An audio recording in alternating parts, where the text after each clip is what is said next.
Hatuwezi jenga Kenya na watu wengine wanabomoa kwa mlango wa nyuma.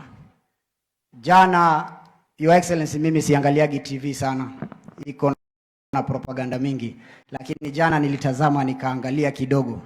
Nikaona wale wangwana wa handshake, wale watu ya kusalimiana, wameenda pale kuweka maua na wakatoa shilingi milioni 5 kwa watu ambao walipoteza maisha yao kutokana na wao wenyewe kuitisha maandamano.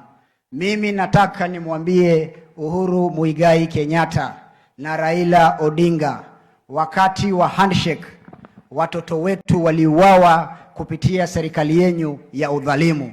Hapa Mombasa watoto wengi waliuawa, pale Malindi watoto wengi waliuawa, Lamu, ukanda mzima wa pwani watoto walichukuliwa na kuuawa. Ukienda Mandera, Garissa na sehemu zingine watoto waliuawa. Wale watoto waliouawa katika hatamu yako ya wewe kuwa rais huko na kuwatupa katika River Yala, hao pia tunawahesabu. Tafadhali chukueni maua, muende katika kila kona ambayo mumeweza kuhakikisha mulipoteza hao watoto katika uongozi wenyu.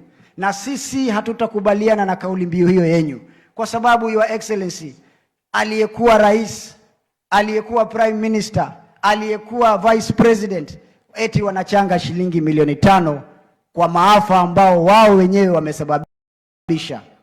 Wametumia shilingi milioni 250 katika maandamano. Your Excellency, Waswahili wanasema ng'ombe hazeeki maini. Bado mimi ni jicho pevu. Hiyo ndio pesa walitumia, 250 million to cause chaos in Nairobi and some other parts of this great country of ours.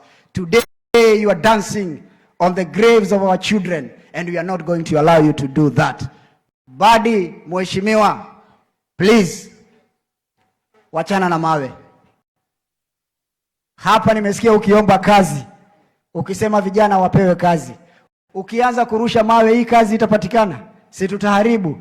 So sisi tunataka kusema hatutakubali, we will not allow anybody to sabotage this government. Your Excellency, tumetembea hii nchi kuunda hii nchi.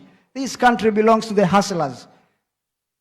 We are going to walk the talk to make sure that we will give the president his time to serve this country. Go around and listen to each and every one of us and do what is necessary as per the constitution of this country. So Your Excellency, unajua mimi si mtu ya ofisi, mimi ni mtu ya ground. Nadhani nikienda hapo nje ndio nitaongea vizuri zaidi. Asanteni sana.